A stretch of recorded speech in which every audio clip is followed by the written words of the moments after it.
Result എന്ന് പറഞ്ഞാല് ഞാൻ MD സാറിനെ പരിചയപ്പെട്ടത് 2021 ഒക്ടോബർ മാസം ഒന്നാണ് എൻ്റെ ഓർമ്മ.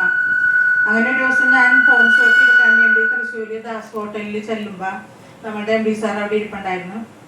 അങ്ങനെ ഞാനായിട്ടും എൻ്റെ മോളായിട്ടും ഒക്കെ പരിചയപ്പെട്ട് അപ്പം എൻ്റെ മോളുടെ കാര്യങ്ങളൊക്കെ ഞാൻ പറഞ്ഞു, സാറേ 12 വർഷമായി എൻ്റെ മോളുടെ കല്യാണം കഴിഞ്ഞിട്ട് ഇന്ന് വരെ ഒരു കുട്ടി ഉണ്ടായിട്ടില്ല.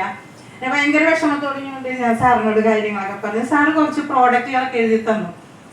അങ്ങനെ 25,000 ഹോം ഷോപ്പിൽ ഞാൻ ആ പ്രോഡക്റ്റുകളെല്ലാം വാങ്ങിച്ച് വീട്ടിൽ കൊണ്ടുവന്ന് അന്ന് രാത്രി തന്നെ ഇത് പൊട്ടിച്ച് മോൾക്ക് കൊടുക്കുകയും ചെയ്തു. അങ്ങനെ ഒരുപാട് പ്രശ്നങ്ങളുണ്ടായിരുന്നു എൻ്റെ മോൾക്ക്.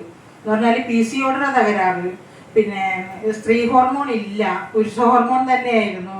അങ്ങനെ ഒരു പടി ഭയങ്കര വണ്ണമൊക്കെ ഉണ്ടായിരുന്ന മോളാണ്.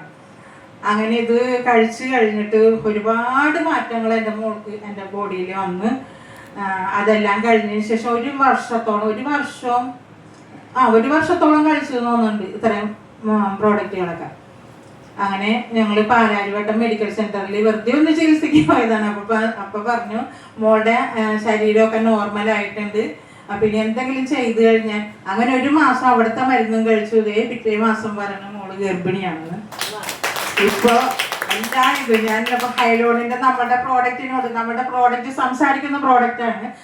ഹൈലോണിന്റെ എനറോൺ, UT, പിന്നെ 369 ഇതൊക്കെയാണ് സാറ് എഴുതി തന്നിരുന്നത്. അപ്പൊ അതൊക്കെ കഴിച്ചു കഴിഞ്ഞപ്പോ എൻ്റെ മോള് നല്ല ഉഷാറായി. ചാകാൻ വരെയും പോയതാണ്. ചാകാൻ ഇവിടുത്തെ ഭാഷയിൽ എങ്ങനെയൊന്നും എനിക്കറിയില്ല കേട്ടാ. മരിക്കാൻ വരെയും തയ്യാറെടുത്തിരുന്നാണ് ഞാൻ എൻ്റെ മോളും മരുമോനൊക്കെ. എന്ന് പറഞ്ഞാൽ എനിക്ക് ജീവിതം വേണ്ട, മതിയായി എന്ന് പറഞ്ഞാൽ വീട്ടുകാരുടെ കുത്തുവാക്കുകളും എല്ലാം കേട്ട് മച്ചി എന്നുള്ളൊരു വിളി കേട്ട് അവർക്ക് മതിയായി. അങ്ങനെ പിന്നെ എന്ന് പറഞ്ഞാൽ ഞാൻ പറഞ്ഞു മോള് ദൈവത്തിനെ വിചാരിച്ചു മോള് ഇത് കഴിച്ചു കഴിയുമ്പോൾ മോൾക്ക് മാറ്റങ്ങളുണ്ട്. അങ്ങനെ എൻ്റെ മോളിപ്പോൾ ഇരട്ട കുട്ടികൾക്ക് ജന്മം നൽകി 1 വയസ്സും 2 മാസവും പ്രായമായിട്ടുണ്ട് എൻ്റെ മക്കൾക്ക്. അപ്പം അതുകൊണ്ടാണ് ഞാൻ ഇതിൽ നിന്നും വിട്ടു നിന്നത്. എനിക്ക് എൻ്റെ മോളെ പരിരക്ഷിക്കേണ്ടതായിട്ടുണ്ടായിരുന്നു. ഇത്രയും പിന്നെ നമ്മുടെ MD സാറ് പറഞ്ഞാൽ എനിക്ക് പറയാൻ വാക്കുകളില്ല. പിന്നെ അന്ന് വർക്കിന് പോയപ്പോൾ നമ്മുടെ